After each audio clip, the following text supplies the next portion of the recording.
স্বাগত ডিবিসি সংবাদে। আপনাদের সাথে আছে ইশরাত জাহান। জনগণ যেভাবে বলবে সেভাবেই পরিচালিত হতে হবে দলের নেতাকর্মীদের। প্রয়োজনে জান প্রাণ দিয়ে তাদের আস্থা ধরে রাখতে হবে। ৩১ দফা সংস্কার প্রস্তাব নিয়ে ঢাকা, বরিশাল ও রংপুরে ৩টি কর্মশালায় ভার্চুয়ালি যুক্ত হয়ে এসব কথা বলেন তারেক রহমান। মানুষের আস্থা ও সমর্থন ধরে রাখতে কাজ করতে তাদের নির্দেশনা দেন তিনি। এর ব্যত্যয় হলে কঠোর ব্যবস্থা নেওয়ার হুঁশিয়ারি দেন তারেক রহমান।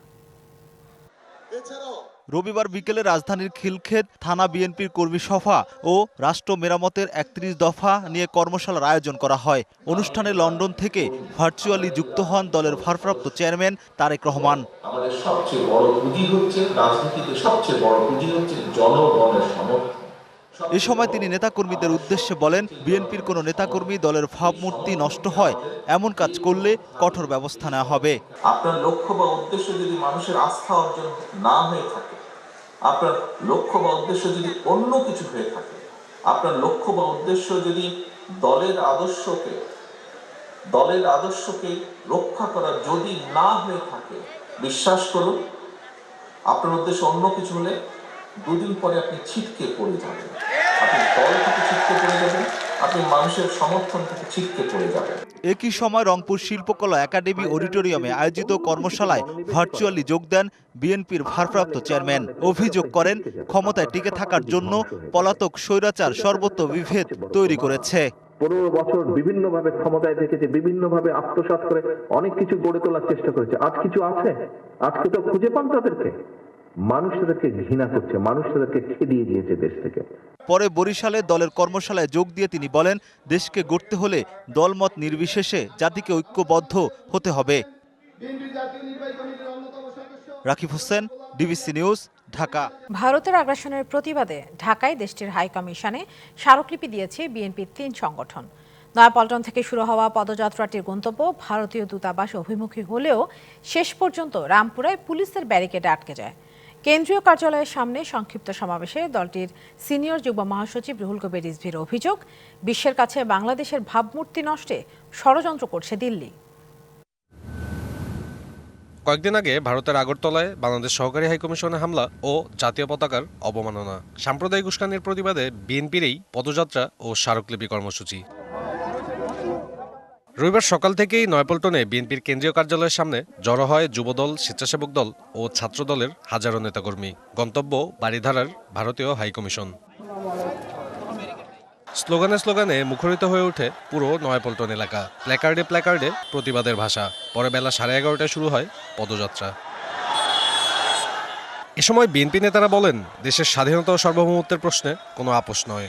যে কোনো ধরনের ষড়যন্ত্রের বিরুদ্ধে যে ধরনের প্রতিক্রিয়া দেখানোর প্রয়োজন, যে ভাষায় কথা বলার প্রয়োজন, আমরা সে ধরনের প্রতিক্রিয়া দেখানোর জন্য সম্পূর্ণরূপে প্রস্তুত রয়েছি। বাংলাদেশে যে পতিত স্বৈরাচার এবং বাংলাদেশে যে দুর্নীতি এবং গণহত্যা চালিয়ে পালিয়ে গিয়েছে, ভারত তাদেরকে আশ্রয় দিয়েছে। আমরা মনে করি এটাও জেনেভা কনভেনশনের লঙ্ঘন। বারবার আমাদের সাথে বৈষম্যমূলক আচরণ করেছে। একটি বড় প্রতিবেশী রাষ্ট্র হিসেবে তাদের কাছ থেকে কখনো আমরা এটা আশা করি নাই। আমরা ভারতকে বন্ধুত্ব সুলভ মনোভাব দেখানোর আহ্বান জানাই। কোনো প্রভুত্ব সুলভ মনোভাব আমরা গ্রহণ করবো না, বাংলাদেশের জনগণ গ্রহণ করবে। পদযাত্রা শুরুর আগে বিএনপি সিনিয়র যুগ্ম মহাসচিব রুহুল কবির রিজভী বলেন, কট্টর হিন্দুত্ববাদী ভারতীয় শাসকরা শেখ হাসিনাকে ফেরাতে একের পর এক ষড়যন্ত্র করেই যাচ্ছে। ভারতের শাসক শ্রেণী যা করছেন, এটা পৃথিবীর ইতিহাসে এবং রাষ্ট্রবিজ্ঞানের ভাষায় একবারে সরাসরি আগ্রাসন ছাড়া আর কিছু নয়। ওরা মুখে যাই বলুক, ধর্মনিরপেক্ষ বলুক আর সেকুলার বলুক, ওদের মনের ভিতরে হচ্ছে কট্টর হিন্দুত্ববাদী হিংসা ছাড়া ওদের মধ্যে কিছু নেই। এগোতে থাকে পদযাত্রা। পুলিশের ব্যারিকেডের মুখে থেমে যেতে হয় রামপুরায়। পরে যুবদল, ছাত্রদল ও স্বেচ্ছাসেবক দলের সভাপতি ও সাধারণ সম্পাদকের 6 সদস্যের প্রতিনিধি দল ভারতের হাইকমিশনের স্মারকলিপি দিয়ে কর্মসূচির সমাপ্তি ঘোষণা করেন। বাংলাদেশের স্বাধীনতা, সার্বভৌমত্ব কারো দয়ার দান নয়। স্মারকলিপিতে ভারতীয় আগ্রাসন, মিডিয়ার উস্কানির পাশাপাশি বাংলাদেশ ইস্যুতে নানা বিষয় পরিহার করে বন্ধুসুলভ প্রতিবেশী হওয়ার আহ্বান জানানো হয় ভারতকে। সাব্বির রোজ, ডিবিসি নিউজ, ঢাকা। কূটনৈতিক সম্পর্কে দৃশ্যমান অবনতি এবং রাজনৈতিক উত্তেজনার মধ্যেই কাল ঢাকায় বসতে যাচ্ছে বৈঠকে বাংলাদেশ ও ভারতের পররাষ্ট্র সচিব। অমীমাংসিত ইস্যু নয়, এবার ফরেন অফিস কনসালটেশনে গুরুত্ব পেতে পারে রাজনৈতিক নানা ইস্যু। বিশ্লেষকরা বলছেন, কূটনৈতিকভাবে সমস্যা সমাধানের কোনো বিকল্প নেই। দুদেশের সচিবদের নেতৃত্বে নিয়মিত বৈঠকের ধারাবাহিকতায় এবার ফরেন অফিস কনসালটেশন হবে ঢাকায়। বাংলাদেশের পররাষ্ট্র সচিব মোহাম্মদ জসিমউদ্দিন এবং ভারতের পররাষ্ট্র সচিব বিক্রম মিস্ত্রি নিজ নিজ প্রতিনিধি দলের নেতৃত্ব দেবেন। বৈঠকটি এমন এক সময় হতে যাচ্ছে যখন বাংলাদেশে সনাতন ধর্মীয় এক নেতার গ্রেফতারে প্রতিক্রিয়া দেখিয়েছে ভারত, সাথে বাংলাদেশে সংখ্যালঘু সম্প্রদায়ের ওপর নিপীড়নের অভিযোগও তুলেছে দিল্লি। আবার আগরতলায় বাংলাদেশ মিশনে হামলার ঘটনা নিয়ে দুই দেশের সম্পর্কে টানাপোড়েনও চলছে। বিশ্লেষকরা বলছেন, এবারের বৈঠকে গুরুত্ব পেতে পারে রাজনীতি। এজেন্ডায় থাকতে পারে সাবেক প্রধানমন্ত্রী শেখ হাসিনা কি স্ট্যাটাসে ভারতে আছেন তা জানতে চাওয়া, থাকতে পারে দুদেশের মানুষের মধ্যে অবিশ্বাসের সম্পর্ক কি করে দূর করা যায় তা নিয়ে আলোচনা। এফসিও যেটা টাইম ছিল সেই টাইমলি হচ্ছে, মোটামুটি একটা এজেন্ডাতে নিশ্চয়ই আগে থেকেই তৈরি ছিল, সেই এজেন্ডা আলাপ হবে। তার মধ্যে একটা হতে পারে যে শেখ হাসিনার দিল্লিতে উনি কোন অবস্থানে আছেন, উনি কি অ্যাসাইলাম সিকার যদি হয়ে থাকেন তাহলে উনি কি অ্যাসাইলামের যেসব শর্তাবলী সাধারণত আন্তর্জাতিকভাবে গৃহীত সেইগুলো কি উনি ফলো করছেন? দুই পররাষ্ট্র সচিবের ভিতরে যে একটা মিটিং হওয়ার কথা ঢাকাতেই, এটা আমাদের রুটিন রেগুলার বছর হয়ে আসছে। আমরা ওটার জন্য তাকিয়ে আছি, যারা ভারত এখানে আসে এসে যেন তাদের কি কনসার্ন আছে সেটা আমাদের জানায়, আমরা আমাদের কনসার্নটা ওদেরকে আমরা জানাবো। এদিকে রবিবার জাতীয় প্রেস ক্লাবে এক অনুষ্ঠানে পররাষ্ট্র উপদেষ্টা বলেছেন, বাংলাদেশ ভারতের মধ্যে সুসম্পর্ক দুই দেশের জন্যই জরুরি। ঠিক আছে, ভারতের অর্থনীতি অনেক বড়, কিন্তু এই যে এখন গত 2-3 মাস যাবত যে ব্যবসায় মন্দা যাচ্ছে দ্বিপাক্ষিক, সেটা কি শুধু বাংলাদেশকে এফেক্ট করছে? শুধু বাংলাদেশকে এফেক্ট করছে না, এত বড় অর্থনীতির দেশ ভারত, তাকেও কিন্তু এফেক্ট করছে। এই অচল অবস্থা আমরা কাটিয়ে উঠতে পারবো। অচল অবস্থা কাটিয়ে ওঠার জন্য সবচেয়ে গুরুত্বপূর্ণ হচ্ছে আপনার পারস্পরিক যেই যোগাযোগ স্থাপন। শেখ হাসিনা সরকারের পতনের পর ডক্টর মোহাম্মদ ইউনূসের নেতৃত্বাধীন অন্তর্বর্তী সরকার ক্ষমতায় আসার পর দুদেশের মধ্যে এটি প্রথম উচ্চ পর্যায়ের বৈঠক। ইশরাত জাহান উর্মি, ডিবিসি নিউজ, ঢাকা। ফেসবুকে বাংলাদেশ নিয়ে বিভ্রান্তিমূলক তথ্য ও অপপ্রচার ঠেকাতে মেটাকে ব্যবস্থা নেওয়ার আহ্বান জানিয়েছেন অন্তর্বর্তী সরকারের প্রধান উপদেষ্টা ডক্টর মোহাম্মদ ইউনূস। মেটার পরিচালক মিরান্ডা সিসন্স প্রধান উপদেষ্টার সঙ্গে সাক্ষাৎ করতে গেলে এই আহ্বান জানান তিনি। এ সময় ডক্টর মোহাম্মদ ইউনূস বলেন, গণ অভ্যুত্থানের অর্জন নস্যাৎ করতে কিছু দেশ থেকে বাংলাদেশের বিরুদ্ধে বিভ্রান্তিমূলক প্রচারণা চালানো হচ্ছে। বাংলাদেশের তরুণ উদ্যোক্তাদের জন্য প্রযুক্তিকে আরও সহজ করার আহ্বান জানান প্রধান উপদেষ্টা। মেটার প্ল্যাটফর্ম ব্যবহার করে কেউ যেন বিভ্রান্তি ছড়াতে না পারে সেজন্য সতর্ক থাকবে তার প্রতিষ্ঠান, জানান সিসন্স।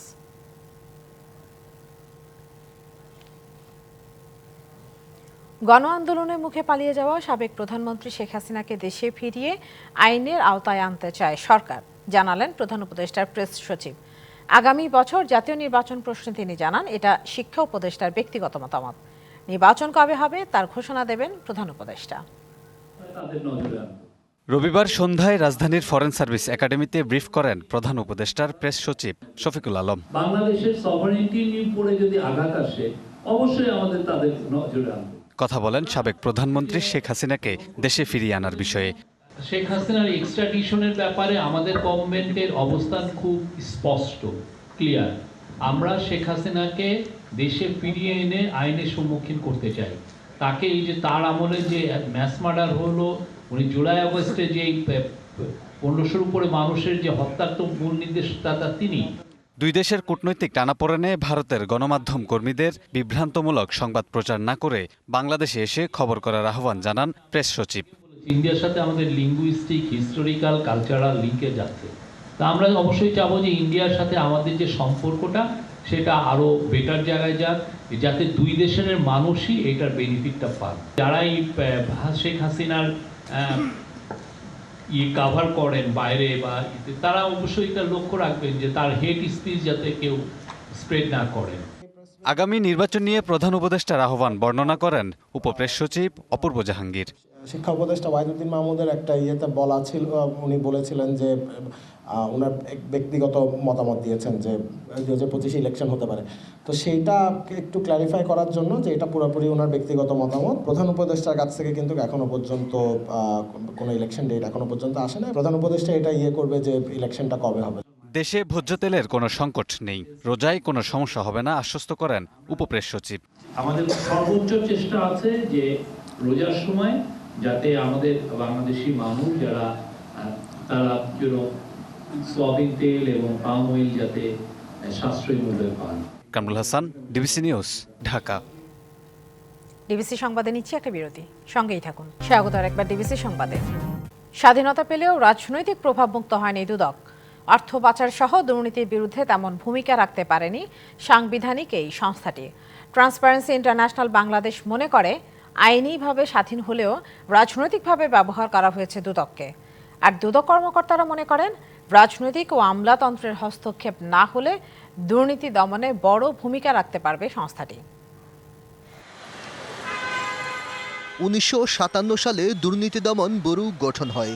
47 বছর পর 2004 সালে ব্যুরো থেকে গঠন করা হয় কমিশন। সরকারের অধীনে থাকা দুর্নীতি দমন সংস্থাটিকে আইনিভাবে করা হয় স্বাধীন। দুদকের নথিপত্র বলছে, যখন যেই সরকার ক্ষমতায় থেকেছে সেই সরকারের মন্ত্রী এমপিরা পেয়েছেন দায়মুক্তি তথা ক্লিন সার্টিফিকেট। অন্যদিকে বিরোধী রাজনৈতিক দলের নেতাদের বিরুদ্ধে হয়েছে ঢালাও দুর্নীতি মামলা। আওয়ামী লীগ সরকারের গত 15.5 বছরে বিএনপি চেয়ারপারসন সাবেক প্রধানমন্ত্রী বেগম খালেদা জিয়া, ভারপ্রাপ্ত চেয়ারম্যান তারেক রহমান সহ স্থায়ী কমিটির বেশিরভাগ সদস্য সহ দলের বিভিন্ন পর্যায়ের নেতার নামে প্রায় 150 দুর্নীতি মামলা করে দুদক। যদিও জুলাই আগস্ট গণ অভ্যুত্থানের পর থেকে এ পর্যন্ত বেশ কয়েকজনের বিরুদ্ধে দুর্নীতি মামলা প্রত্যাহার করে সংস্থাটি। অন্যদিকে ক্ষমতাচ্যুত আওয়ামী লীগ সরকার পতনের পর দলটির শতাধিক সাবেক মন্ত্রী এমপির বিরুদ্ধে অনুসন্ধান শুরু করে দুদক, যাদের বিরুদ্ধে ধাপে ধাপে মামলার প্রস্তুতি রয়েছে প্রতিষ্ঠানটির। টিআইবির নির্বাহী পরিচালক এবং দুদক সংস্কার কমিশনের প্রধান অভিযোগ করেন, রাজনৈতিকভাবে ব্যবহার হয়ে আসছে সংস্থাটি। আমরা মনে করি যে দুদকের কিন্তু এই যে কর্তৃত্ববাদ বিকাশের একটা অন্যতম ভূমিকা ছিল সুরক্ষাকারী হিসাবে, দুর্নীতি সুরক্ষাকারী হিসাবে। সেই জায়গা থেকে সরে আসার জন্য দুদকের নেতৃত্ব বিশেষ করে এবং জনবলের মধ্যে বিশেষ করে পেশাদারিত্বের পাশাপাশি দলীয় রাজনীতির প্রভাব মুক্ত হতেই হবে। ক্যামেরার বাইরে দুদকের বিভিন্ন পর্যায়ের কর্মকর্তাদের সঙ্গে কথা হয়। তারা রাজনৈতিক হস্তক্ষেপ বন্ধের দাবি তুলেছেন। তবে অনুকূল পরিবেশ পেলে দুর্নীতি দমনে মানুষের প্রত্যাশা পূরণ সম্ভব বলে মনে করেন সংস্থার মহাপরিচালক। এটা সত্য যে আমরা প্রত্যাশা পূরণ করতে পারিনি, কিন্তু আমাদের চেষ্টার কোনো কমতি ছিল না। অনুকূল পরিবেশ পেলে জনগণের প্রত্যাশা অনুযায়ী সব কাজ যথাসময়ে করতে পারবো বলে আমরা বিশ্বাস করি। দুর্নীতি দমনে রাজনৈতিক সদিচ্ছার কথাও বলেন তিনি। রাজনৈতিক সদিচ্ছা এবং সঠিক নেতৃত্ব পেলে দুর্নীতি দমন কমিশন জনগণের প্রত্যাশা অনুযায়ী ভালো কাজ করতে পারবে। আদিত্য রাফাত, ডিবিসি নিউজ, ঢাকা। সীমান্তে বিএসএফ কোনো তৎপরতা চালালে জবাব দিতে প্রস্তুত বিজিবি, জানিয়েছেন স্বরাষ্ট্র উপদেষ্টা অবসরপ্রাপ্ত lieutenant general Jahangir Alam Chowdhury. BGB সদর দপ্তরে সীমান্ত সম্মেলন কেন্দ্রে বৈষম্য বিরোধী আন্দোলনে আহতদের স্বাবলম্বীকরণ অনুষ্ঠান শেষে কথা বলেন তিনি। আহতদের চিকিৎসার খরচ সরকারের কোষাগার থেকে দেওয়ার ঘোষণা দেন উপদেষ্টা। রবিবার বিজেপির উদ্যোগে ছাত্রসহ 8 জনকে সহায়তা করা হয়। বিজেপির কাছ থেকে কেউ পেয়েছেন নগদ টাকা, কারো হাতে গেছে অটোরিকশা, আবার ব্যবসা করার পুঁজি পেয়েছেন কেউ কেউ। অনুষ্ঠানে বৈষম্য বিরোধী আন্দোলনের সমন্বয়ক হাসনাত আব্দুল্লাহ পিলখানা হত্যাকাণ্ডের প্রকৃত দোষীদের বিচারের জন্য বিজেপি সদস্যদের সোচ্চার হওয়ার আহ্বান জানান। এই পিলখানার সাথে এটার সিলসিলা শুরু হয়েছে 2009 সাল থেকে এবং এটার চূড়ান্ত পরিণতি 2024-এর এই 5 আগস্টে হয়েছে। দুঃখজনক, এতদিন পরে এসেও আমরা পিলখানা এই যে হত্যাকাণ্ডটা হয়েছে সেটাকে ইউফেমিস্টিকভাবে এটাকে কি বলা হয়েছিল, বিডিআর বিদ্রোহ। লেখক গবেষক ফরদ মাজারের বক্তব্যে উঠে আসে ভারত সরকারের ভূমিকা এবং শেখ হাসিনা প্রসঙ্গ। বলেন, তাকে পুনর্বাসনের চেষ্টা করছে দিল্লি। আসলে শেখ হাসিনা তো আসলে তো ছিল ভারতের একটা দালাল স্থানীয়। এই শেখ হাসিনাকে পুনর্বাসিত করবার পরিকল্পনা নিয়েই এদেরকে দিল্লিতে ভারতে জায়গা দিয়েছে, যাদের বিরুদ্ধে খুনের অভিযোগ রয়েছে। আদালতের কাঠগড়া ছাড়া বাংলাদেশের কোথাও শেখ হাসিনার জায়গা হবে না, নিজের এমন অবস্থানের কথা জানান মৎস্য ও প্রাণী সম্পদ উপদেষ্টা। গণহত্যার আসামি হয়ে তার বিচার করা, তার এসে তাকে আগে আদালতের কাঠগড়ায় দাঁড়াতে হবে, এবং সেই ছাড়া হাসিনার বাংলাদেশে আর কোথাও জায়গা নেই। প্রধান অতিথির বক্তব্যে জুলাই বিপ্লবে আহতদের সহায়তায় সরকারের উদ্যোগের কথা তুলে ধরেন স্বরাষ্ট্র উপদেষ্টা। অনুষ্ঠান শেষে গণমাধ্যম কর্মীদের এক প্রশ্নের উত্তরে সীমান্তে বিজিবির জন্য কঠোর নির্দেশনার কথা জানান। বিজিবি সব ধরনের কাজই করবে, আভ্যন্তরীণও কাজ করবে এবং বর্ডারও কাজ করবে। যদি বিএসএফ এর থেকে কোনো ধরনের উত্তেজনা বা অন্যরকম কোনো কিছু হয়, ওটার প্রতিকার করবে হলো বিজিবি। ওই রকমই নির্দেশনা আছে। রাজীব ঘোষ, ডিবিসি নিউজ, ঢাকা। দেশে 24 ঘন্টায় ডেঙ্গু আক্রান্ত হয়ে আরও 7 জনের মৃত্যু হয়েছে। এ নিয়ে চলতি বছরে ডেঙ্গুতে মোট মৃত্যুর সংখ্যা দাঁড়িয়েছে 529 জনে। একই সময়ে ডেঙ্গু আক্রান্ত হয়ে হাসপাতালে ভর্তি হয়েছেন 596 জন।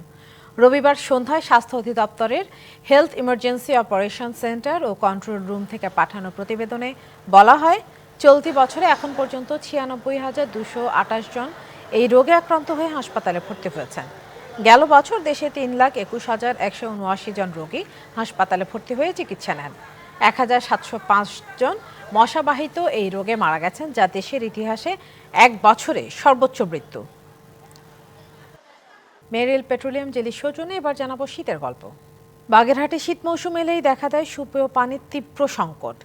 ভোগান্তি নিরসনে এবার এগিয়ে এসেছে কাতার চ্যারিটি নামে একটি সংস্থা। জেলার বিভিন্ন এলাকায় গভীর নলকূপ স্থাপন করেছে সংস্থাটি। এতে উচ্ছ্বসিত জনগণ।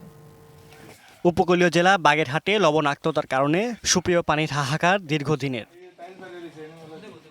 সুপেয় ও বিশুদ্ধ পানির অভাবে অনেক সময় পুকুরসহ বিভিন্ন জলাশয়ের পানি খেতে বাধ্য হতো জেলাবাসী। অপরিষ্কার পানি পানে ভুগতে হতো পানিবাহিত নানা রোগে। আমাদের এই গ্রাম হচ্ছে বাগেরহাটের উপকূলীয় অঞ্চল।